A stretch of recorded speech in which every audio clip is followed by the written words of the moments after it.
Bonjour, alors dans cette vidéo, l'enrichissement des génomes sans reproduction sexuée qui correspond au chapitre 2 de votre livre, la première partie sur les transferts horizontaux de gènes. Donc je ne suis pas sûre que j'y arriverai en une seule vidéo, on va essayer.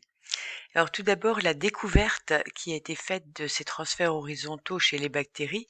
Je vous invite à renoter ici la définition vue en TP des transferts horizontaux.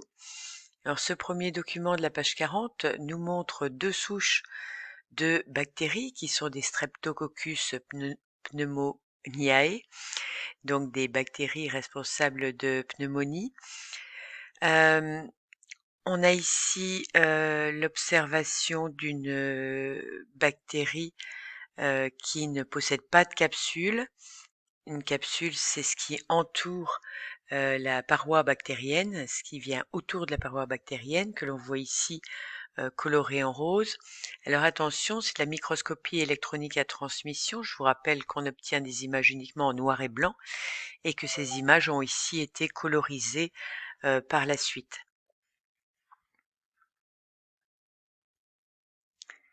Alors une expérience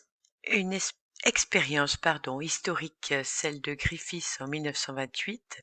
C'était un microbiologiste qui travaillait sur deux souches de bactéries pour élaborer un vaccin contre la pneumonie. Il les met en culture sur un milieu solide, sur une gélose,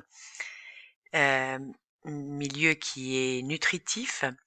Et donc dans ces conditions, les bactéries se multiplient et forment des amas de bactéries que l'on voit à l'œil nu.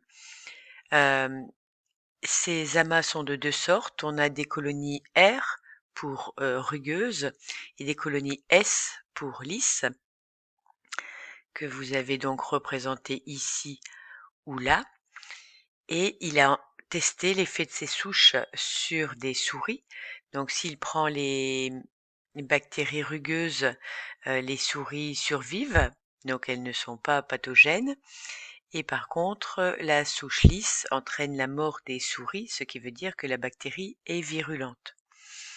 S'il administre la souche lisse morte, bien évidemment cette fois, contrairement à ce témoin ici, les souris restent vivantes, mais par contre, s'il injecte une solution qui a contenu la souche rugueuse vivante, qui je le rappelle n'est pas pathogène, avec la souche lisse morte, eh bien les souris meurent.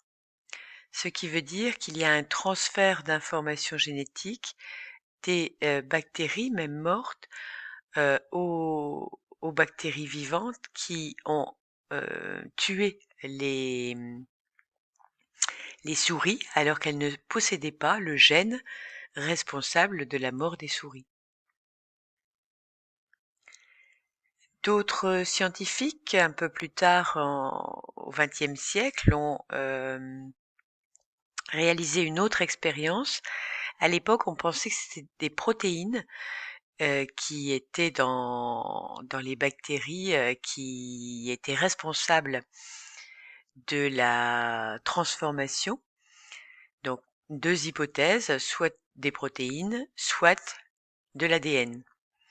Et donc, on prend des bactéries tuées, on les broie et on digère, on détruit grâce à des enzymes leurs protéines.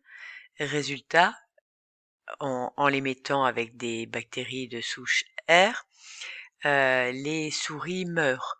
Ce qui veut dire que en détruisant les protéines, on n'a pas détruit comme il le supposait, ce qui tue les souris.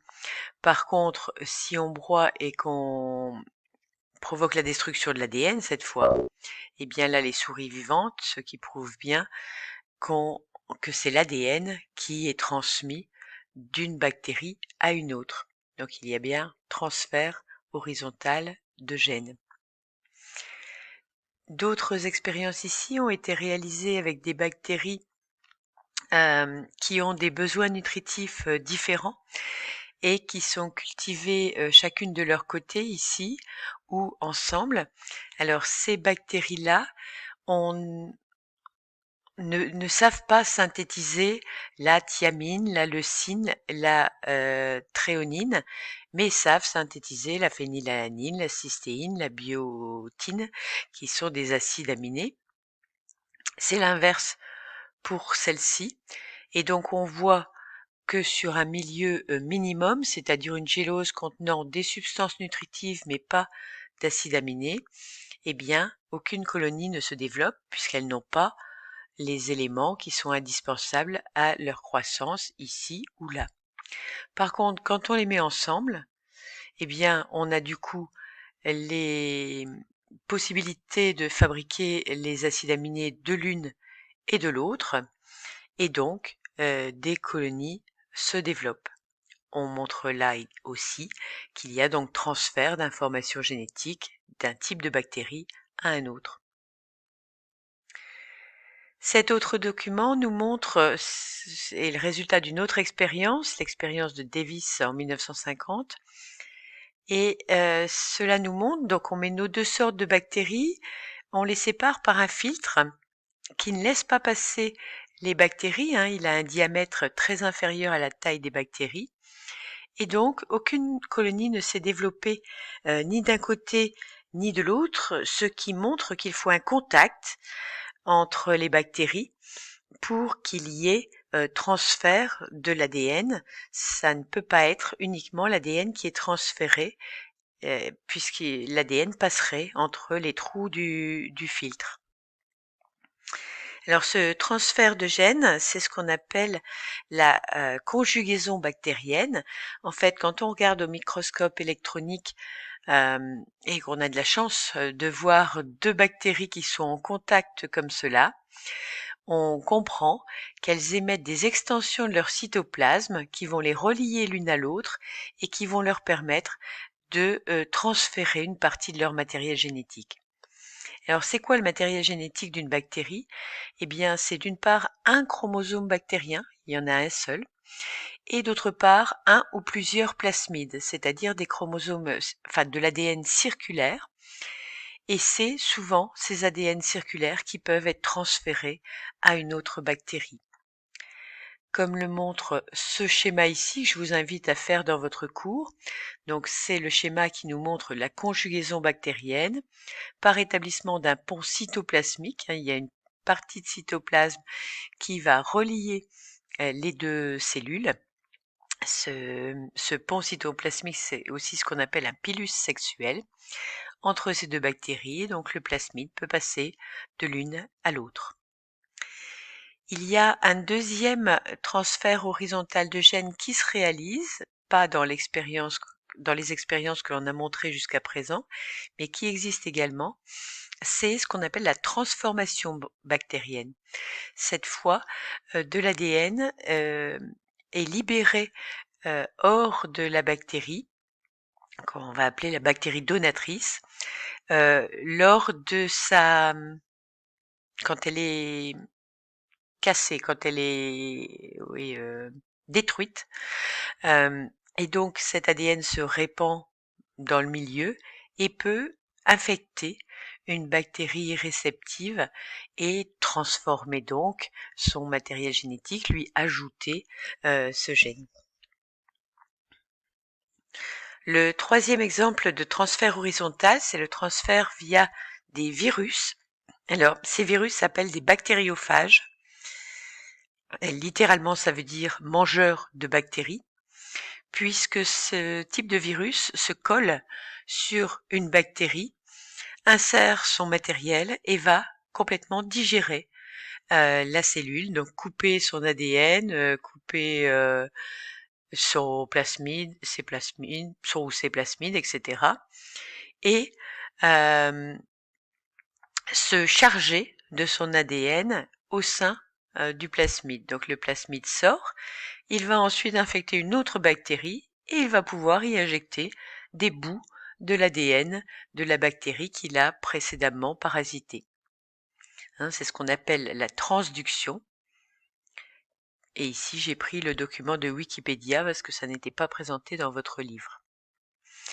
On peut donc dire que l'universalité de l'ADN et l'unicité de sa structure dans le monde vivant autorisent des échanges génétiques entre organismes pas forcément apparentés.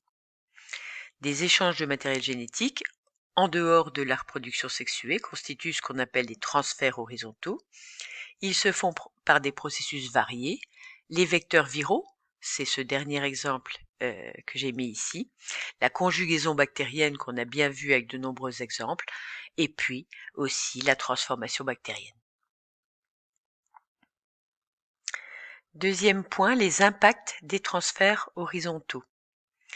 Alors ici, on a une bactérie responsable de la pneumonie, la Klebsiella pneumoniae, qui vit dans différents milieux, qui peut affecter l'humain, les animaux, le sol, et qui est impliquée d'une part dans des pneumonies, d'autre part des infections nosocomiales. Alors vous devez connaître ce qu'est une infection nosocomiale. C'est une infection qu'on acquiert au cours d'un séjour à l'hôpital, pour une opération par exemple. Ici, il s'agit d'infections urinaires qui vont être dues à cette bactérie. Alors, une étude très récente, c'est très rare d'avoir des documents qui n'ont que 2 ans, a montré que par comparaison avec la base de données internationale, son génome est en constante évolution et gagne de nouveaux plasmides et de nouveaux gènes de résistance. Alors, elle est ici, cette bactérie. On nous donne le nombre total de gènes AMR. Alors, AMR veut dire des gènes de résistance aux médicaments antimicrobiens. Donc, R pour résistance, A pour anti et M microbien. Et ces gènes, vous le voyez, sont en quantité importante au total et ils sont en augmentation forte. C'est vrai aussi pour d'autres bactéries, cette bactérie-là, je sais pas ce que veut dire A, mais Bomani, elle a aussi beaucoup de gènes en plus. Et vous voyez que celle-ci, c'est la championne au niveau du nombre total de gènes de résistance contre les médicaments antimicrobiens, les antibiotiques, bien évidemment.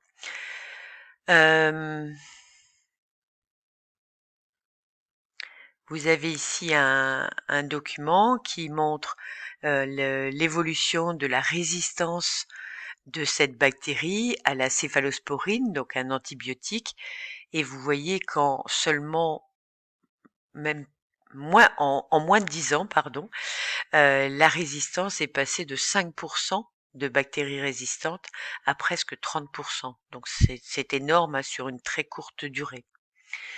L'antibiorésistance, elle est acquise par l'utilisation d'antibiotiques, certes, vous l'avez vu les années précédentes, mais aussi par ces transferts horizontaux de gènes favorisés au niveau de ce qu'on appelle les biofilms. Dans la nature, les biofilms, ce sont des filaments de bactéries qui se développent sur n'importe quelle surface, par exemple sur des cathéters en milieu médical, sur des tuyaux d'assainissement de l'eau qui vont apporter votre eau au robinet. Et ils sont composés de micro-organismes reliés par des pili, donc ils sont en train de faire des transferts. On dit un pilus, des pili. Des différentes molécules, des fibres adhésives, etc. et de l'ADN qui se balade parce qu'il y a des bactéries qui sont en train d'être détruites. Donc tout ça, ça permet aux bactéries d'évoluer et de résister de plus en plus. On a ici un autre type de transfert, l'idée des bactériophages que l'on a évoqué tout à l'heure, qui est une idée pour parer à cette résistance aux antibiotiques, c'est-à-dire utiliser de nouveaux médicaments, ce qu'on appelle la phagothérapie. Alors je vais m'arrêter là parce que je vois que mes 15 minutes maxi sont quasiment terminées et je vais faire une deuxième petite vidéo pour terminer ce paragraphe.